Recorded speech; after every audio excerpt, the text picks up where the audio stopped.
BSc 6 semester के सभी विद्यार्थियों का बहुत बहुत स्वागत है।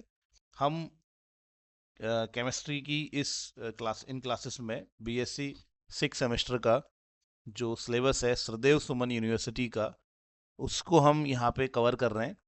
और इसमें जो पहली यूनिट है वो सरफेस केमिस्ट्री है। तो हम सरफेस केमिस्ट्री से ही शुरुआत करेंगे और हम पूरा सिलेबस इस सेमेस्टर का कवर करने का प्रयास करेंगे। तो आपके सामने यहाँ पे आप देख रहे होंगे सरफेस केमिस्ट्री का सिलेबस लिखा हुआ है और क्या क्या टॉपिक हैं वो यहाँ पे लिखे हुए हैं। फिर इसके बाद हम क्वांटम मैकेनिक्स की तरफ मूव करेंगे और आगे की यूनिट्स भी हम डिस्कस करेंगे। तो आज हम थोड़ा बेसिक से चलते हैं। इसमें सबसे पहला आपका टॉपिक क्या है? सबसे पहले आपके कुछ टॉपिक देखेंगे तो क्या है आपके टॉपिक, देखिए। तो यहाँ पे है definition of surface phenomena adsorption, ठीक है। तो एड्जॉर्प्शन के बारे में हम यहाँ पर बात समझेंगे कि एड्जॉर्प्शन क्या है। फिर then chemical and physical adsorption, factor affecting adsorption, isobar, isotherm, ठीक है। इन सभी चीज़ों को हमने डिस्कस करना है। तो सबसे पहले हम पहला क्वेश्चन उठाते हैं कि ये जो एड्जॉर्प्शन है ये क्या है। आसान है बहुत, बिल्कुल इजी है। हम इसको समझते हैं, पहले बेसिक से स्टार्ट करते हैं। तो एड्जॉर्प्शन कहते किसको हैं, ठीक है। एडजॉर्प्शन की बात कर रहे हैं। एक होता है एब्जॉर्प्शन। मैं एब्जॉर्प्शन की बात नहीं कर रहा, मैं एडजॉर्प्शन की बात कर रहा हूँ। एडजॉर्प्शन। तो एडजॉर्प्शन क्या होता है बच्चों? तो एडजॉर्प्शन क्या है मैं आपको बताता हूँ। तो इसको समझने के लिए अभी डेफिनेशन में जाएंगे हम। डेफिनेशन को यहाँ पे क्या लिखा है उसको देखेंगे। उससे पहले आप समझ लीजिए कि आपके पास क्या है। ये एक सॉलिड सरफेस है, एक ठोस है। कोई एक क्या है? ठोस है, एक सॉलिड सब्सटेंस है, ठीक है। इस सॉलिड सब्सटेंस के सरफेस के ऊपर, इस सॉलिड सब्सटेंस के सरफेस के ऊपर गैस के या लिक्विड के पार्टिकल चिपक जाते हैं, ठीक है, जमा हो जाते हैं। ऐसे करके इसी घटना को, इसी फिनोमिना को हम कहते हैं एडसॉर्प्शन, ठीक है।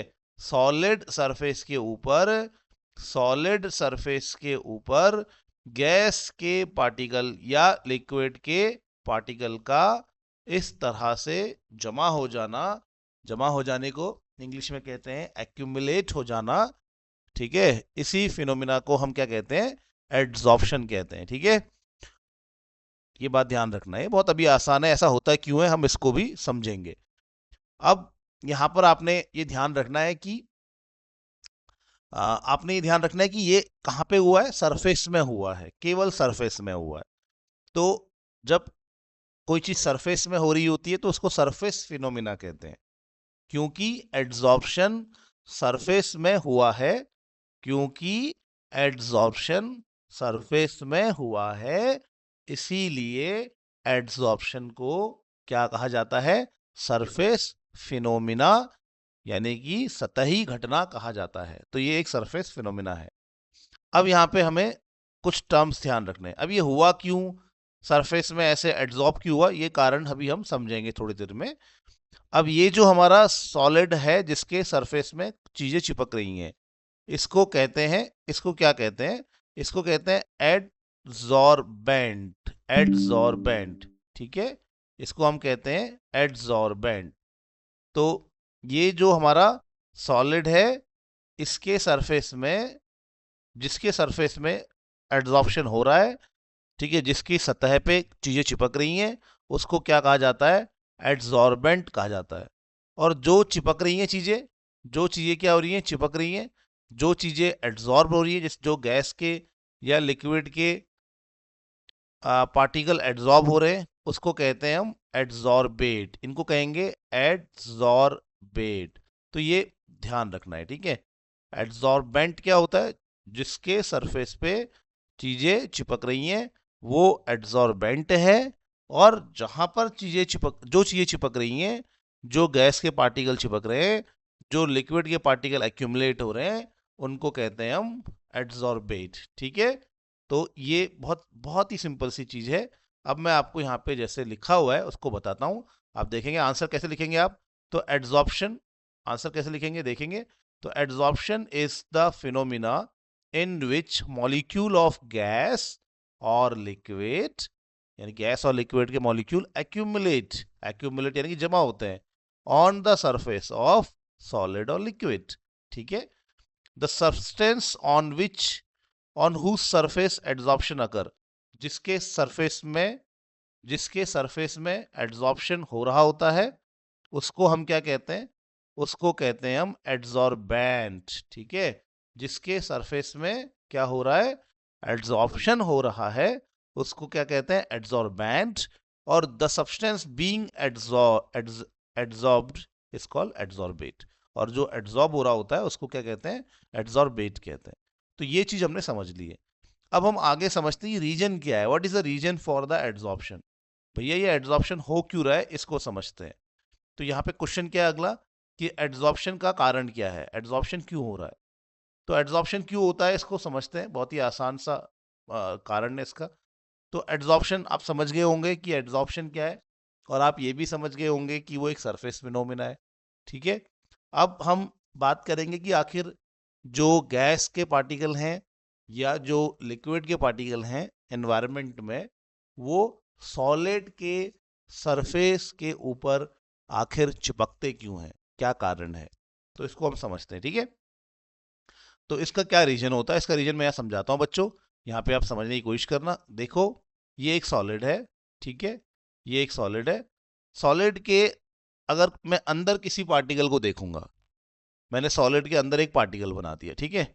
तो सॉलिड के अंदर अगर मैं कोई पार्टिकल बनाता हूं, तो वो पार्टिकल तो चारों ही तरफ से दूसरे पार्टिकल से घिरा हुआ है, हर तरफ से मतलब, ठीक है।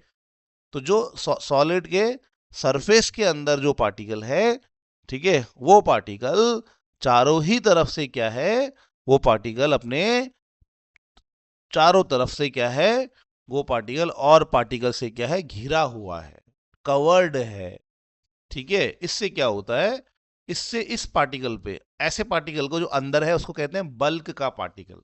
क्या कहते हैं, जो पार्टिकल अंदर है, जो पार्टिकल अंदर प्रेजेंट है, उनको क्या कहते हैं, बल्क पार्टिकल कहते हैं, बल्क पार्टिकल।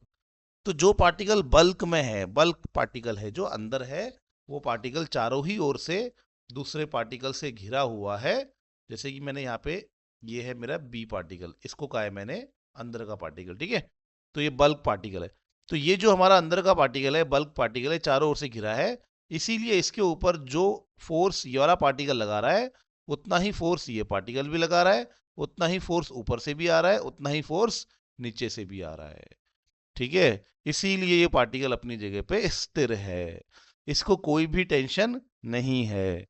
तो जो पार्टिकल बल्क में है, वो चारों ही ओर से दूसरे पार्टिकल से क्या होता है, घिरा हुआ होता है, और इसी वजह से इस पार्टिकल के ऊपर चारों ही डायरेक्शन से इक्वल फोर्स लग रहा होता है, और इसी वजह से ये पार्टिकल अपनी जगह पे स्थिर है, अपनी जगह पे फिक्स है, इसको कोई टेंशन नहीं है। इसका इस तरफ का जो फोर्स है, वो इस तरफ के फोर्स से क्या हो रहा है, कैंसल हो जाता है। जो ऊपर से फोर्स लग रहा है, वो नीचे के फोर्स से क्या हो जाता है, कैंसल हो जाता है।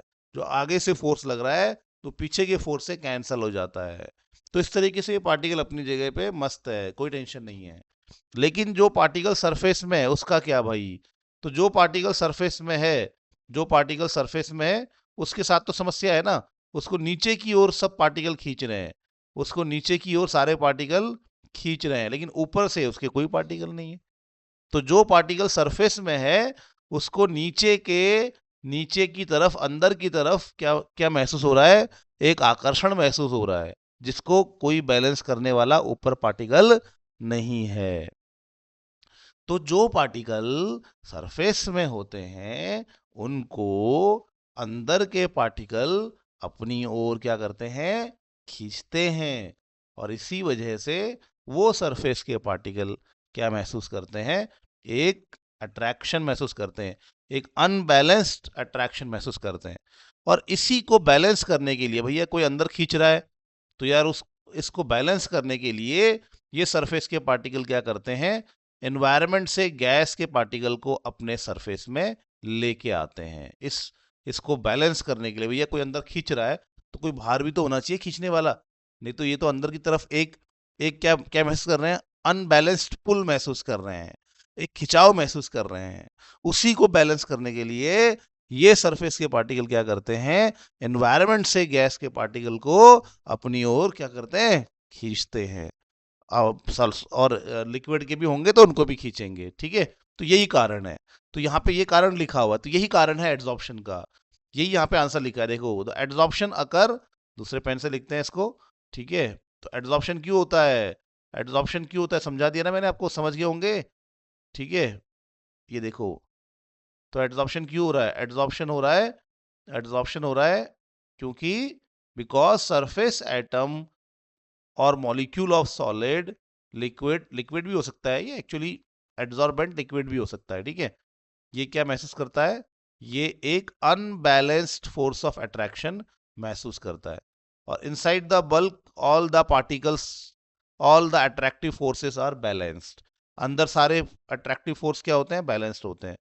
लेकिन सरफेस में ये बैलेंस नहीं होते हैं, तो वो जो एक्स्ट्रा अट्रैक्शन महसूस हो रहा है उसको बैलेंस करने के लिए ये क्या करते हैं, ये सरफेस में से एनवायरनमेंट से पार्टिकल को अपने सरफेस में एक्यूमुलेट करते हैं। तो ये एक कारण है, ठीक है। एक और कारण होता है इसका, एक और तरीके से इस बात को हम समझ सकते हैं, और वो तरीका क्या है कि भैया देखो जो बल्क में पार्टिकल है वो अपने सारे बॉन्ड पूरे कर रहा होगा, ठीक है। मान लेते हैं एग्जांपल के लिए, जो बल्क का पार्टिकल है, बल्क का पार्टिकल ये क्या कर रहा है, ये 4 बॉन्ड बनाता है एक एग्जांपल के लिए। तो जो बल्क का पार्टिकल है वो चारों बॉन्ड पूरे कर रहा है, 1 2 3 4, 4 बॉन्ड पूरे कर रहा है, ठीक है, सॉरी। तो बल्क का जो पार्टिकल होता है वो चारों बॉन्ड बना रहा है, क्योंकि वो तो बीच में है, वो तो चारों तरफ से बॉन्ड बना सकता है। लेकिन जो जो पार्टिकल कहाँ है, सरफेस में है, वो 4 बॉन्ड थोड़ा ना बना पाएगा, वो तो केवल 3 ही बॉन्ड बना पा रहा है। तो इसकी एक बॉन्ड बनाने की क्षमता अभी बची हुई है, इसको कहते हैं फ्री वैलेंसी। क्या कहते हैं, फ्री वैलेंसी। तो जो सरफेस के पार्टिकल होते हैं वो अपने पूरे बॉन्ड नहीं बना पाते, वो अपनी वैलेंसी पूरी नहीं कर पाते। वो अगर बल्क का पार्टिकल 5 बॉन्ड बना रहा होगा तो सरफेस का पार्टिकल 5 बॉन्ड नहीं बना पाता, ठीक है, क्योंकि वो चारों ओर से घिरा नहीं होता है, उसको और पार्टिकल नहीं मिल रहे होते हैं, उसको और बॉन्ड बनाने के लिए पार्टिकल नहीं मिल रहे हैं। तो वो जो सरफेस का पार्टिकल है उसके बॉन्ड बनाने की कुछ टेंडेंसी वैसी रह जाती है, खाली रह जाती है, उसको कहते हैं फ्री वैलेंसी, ठीक है। तो उसको पूरा करने के लिए वो एनवायरनमेंट से पार्टिकल को बुलाता है अपने पास और बोलता है चलो आओ मेरे बॉन्ड, जो बचे हुए बॉन्ड मैंने बनाने हैं उसको चलो पूरा करते हैं। तो ये एक और कारण होता है। तो 2 कारण है, एक तो जो अनबैलेंस्ड अट्रैक्शन वो सतह वाला कण महसूस कर रहा है वो उसको बैलेंस करना चाहता है, ठीक है।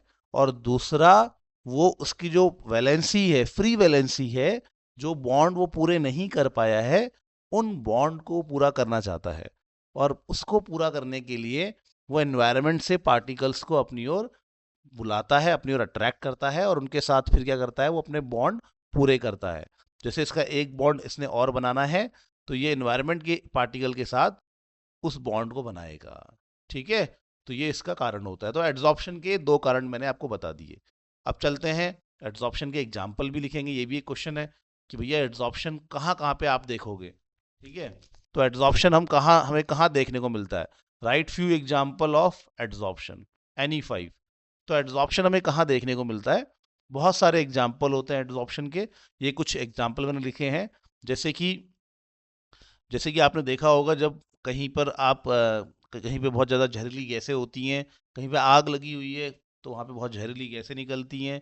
तो ऐसे में जो हमारे जो काम करते हैं, फायर ब्रिगेड में जो लोग काम करते हैं, जो फायर वर्कर होते हैं, वो अपना एक मास्क पहनते हैं ताकि वो जहरीली गैस उनके अंदर ना जाए, ठीक है। उस मास्क में क्या लगा होता है, एक्टिवेटेड चारकोल की जाली होती है, ठीक है। उसमें क्या है, एक्टिवेटेड चारकोल होता है। और ये एक्टिवेटेड चारकोल क्या करता है, पॉइजनस गैस को अपने ऊपर एड्सॉर्ब कर लेता है। क्या करता है, एक्टिवेटेड चारकोल, एक्टिवेटेड चारकोल मतलब कार्बन कार्बन का ही चारकोल कार्बन का ही फॉर्म है, तो बहुत छोटे टुकड़ों में होता है, वो बहुत छोटे छोटे टुकड़ों में होता है, और वो अपने सरफेस में क्या करता है, पॉइजनस गैस को एब्जॉर्ब कर लेता है। ये पहला एग्जाम्पल हो गया इसका, ठीक है। This is the first example. Second example देखेंगे, सेकेंड एग्जाम्पल देखेंगे, यही यही जो चारकोल है, ये चीनी की चीनी में जो चीनी जहाँ बनती है वहां पर भी ये चारकोल काम आता है, क्योंकि ये चारकोल क्या करता है, जो चीनी का सॉल्यूशन होता है उसमें से सारी गंदगी को ये चारकोल अपने ऊपर एब्जॉर्ब कर लेता है और चीनी को सफेद बनाता है एकदम बढ़िया, ठीक है। तो इससे शुगर प्यूरिफिकेशन में भी इसका हम यूज करते हैं, ये भी एड्जॉर्प्शन का एग्जाम्पल है। एड्जॉर्प्शन का एक और एग्जाम्पल क्या है, आपने देखा होगा, आपने देखा होगा कि आप जब जूते खरीदते हैं या आप कोई कुछ भी इलेक्ट्रिकल अप्लायंस खरीदते हैं, तो उसमें एक छोटा सा पाउच आता है सफेद कलर का, उसमें छोटे छोटे दाने होते हैं, वो सिलिका जेल लिखा रहता है उसमें। तो जो सिलिका जेल है, वो सिलिका जेल भी क्या करता है, पानी को वो सिलिका जेल क्या करता है, पानी को अपनी सरफेस में एब्जॉर्ब करता है, यानी कि वो ड्राई करता है, ड्राई मतलब एनवायरनमेंट को ड्राई रखता है और अप्लायंसेस को, जूतों को खराब होने से बचाता है, ठीक है। तो सिलिका जेल मॉइस्चर को एब्जॉर्ब करता है और किस तरह से काम आता है, ड्राइंग एजेंट के रूप में काम आता है, ठीक है। और फोर्थ देखेंगे, फोर्थ क्या है, hydrogen gas adsorb on the surface of nickel surface, nickel hydrogen gas is adsorb on nickel surface। हम जब रिएक्शन करवाते हैं बहुत जगहों पे हाइड्रोजन और निकल को लेके चलते हैं, या हाइड्रोजन और पीटी को लेके चलते हैं, ऐसे ही पीडी को लेके चलते हैं जब हमें कोई रिएक्शन करवानी है। जैसे हमें इथीन की रिएक्शन करवानी है हाइड्रोजन के साथ, तो हम यहाँ में निकल लेके चलते हैं। तो ये निकल क्या करता है, हाइड्रोजन को अपने सरफेस पे एड्जॉर्ब करता है और इथीन को भी करता है, फिर ये दोनों आपस में रिएक्शन करते हैं। तो ये भी क्या है, एक एड्जॉर्प्शन का ही एग्जाम्पल है। ये कहाँ यूज हो रहा है, ये क्या है, कैटालिटिक हाइड्रोजिनेशन कहते हैं इसको। फिर ये हाइड्रोजन कहाँ ऐड हो जाएगा, इथीन में ऐड हो जाएगा, और हाइड्रोजन का ऐड होना क्या कहलाता है, हाइड्रोजिनेशन कहलाता है। और किसकी प्रेजेंस में हुआ, कैटलिस्ट की प्रेजेंस में हुआ, इसीलिए इसको कैटालिटिक हाइड्रोजिनेशन कहते हैं। तो ये भी एक एग्जाम्पल है कि निकल जब हम यूज करते हैं और हाइड्रोजन की रिएक्शन करवाते हैं इथीन के साथ, तो वो हाइड्रोजन और इथीन पहले कहाँ पे आएंगे, पहले वो निकल की सरफेस के ऊपर चिपकेंगे, यानी कि एड्सॉर्ब होंगे, और फिर वो आपस में रिएक्शन करेंगे, ठीक है। फिफ्थ, और जो डाइज होती हैं, ठीक है, dice adsorb on the animal charcoal, ठीक है। ये सारी चीजें, डाई को अगर हमें हटाना है तो वो डाई को हटाने के लिए भी हम एनिमल चारकोल का यूज करते हैं, ठीक है। और ये भी एक तरह का हमारा क्या है, एड्सॉर्प्शन है। तो ये एड्सॉर्प्शन के हमारे पास क्या हो गए, एग्जाम्पल्स हो गए। अब हम, अभी हमने देखा कि मैंने ये दो केस बताया आपको ना, अब मैं आपको आगे पढ़ाने से पहले फिर से एक बार इस बात को समझाता हूं कि यहाँ पर क्या हुआ है। इस केस में क्या, हमने एड्सॉर्प्शन समझ लिया, एड्सॉर्प्शन के कारण समझ लिए, और एड्सॉर्प्शन का एग्जाम्पल इस वीडियो में हमने समझ लिया है। और यहाँ पर देखिए क्या हुआ था, मैंने बोला कि जो सरफेस में पार्टिकल है वो अंदर की तरफ एक आकर्षण महसूस करता है, अट्रैक्शन महसूस करता है, एक अनबैलेंस्ड अट्रैक्शन महसूस करता है, और उसको बैलेंस करने के लिए सरफेस का पार्टिकल क्या करता है, एनवायरनमेंट के पार्टिकल को खींचता है, ठीक है। तो ये एड्सॉर्प्शन हो गया। एक और कारण होता है एड्सॉर्प्शन का, कि जो सरफेस का पार्टिकल है वो अपने सारे बॉन्ड नहीं बना पाता, उसके कुछ बॉन्ड फ्री रह जाते हैं, जिसको हम फ्री वैलेंसी कहते हैं। तो उसको सेटिस्फाई करने के लिए सरफेस का पार्टिकल क्या करता है, एनवायरनमेंट के पार्टिकल को खींचता है और उसके साथ फिर बॉन्ड बनाता है। तो यहाँ पर, और इस वाले एड्सॉर्प्शन में और इस वाले एड्सॉर्प्शन में कुछ फर्क है। क्या फर्क है, आप सोचिए। इस वाले एड्सॉर्प्शन में केवल आकर्षण हो रहा है, ये क्या है, केवल अट्रैक्शन है, this is only a attraction. तो यहाँ पर ये केवल क्या है, अट्रैक्शन है, फिजिकल अट्रैक्शन इसको कहते हैं हम, ठीक है, या वंडरवॉल अट्रैक्शन भी कहते हैं इसको। तो यहाँ पर केवल पार्टिकल्स के बीच में, यहाँ पर क्या है, इन दोनों पार्टिकल्स के बीच में केवल अट्रैक्शन है। जबकि यहाँ बताओ तो क्या है, यहाँ पर ये एक क्या है, केमिकल बॉन्ड है, ये एक केमिकल बॉन्ड बनेगा। ये क्या बनेगा, एक, बिल्कुल सही बोला आपने, ये केमिकल बॉन्ड बनेगा। तो भैया इस वाले एड्सॉर्प्शन और इस वाले एड्सॉर्प्शन में फर्क है। इस वाले एड्सॉर्प्शन में केवल अट्रैक्शन है, और इस वाले एड्सॉर्प्शन में अट्रैक्शन के बाद क्या बन रहा है, केमिकल बॉन्ड बन रहा है। तो ये वाला जो एड्सॉर्प्शन होता है, जहां पर केवल अट्रैक्शन होता है, इसको हम कहते हैं फिजिकल एड्सॉर्प्शन, फिजियोजॉर्प्शन भी कहते हैं इसको। मैं अगली क्लास में डिटेल में बताऊंगा। और ये वाला जो एड्सॉर्प्शन है जहां पर केमिकल बॉन्ड बन रहा है, इसको कहते हैं कीमियोजॉर्प्शन या केमिकल एड्सॉर्प्शन। इसके बारे में हम अगली क्लास में डिटेल में डिस्कस करेंगे। ठीक है, तब तक के लिए टेक केयर।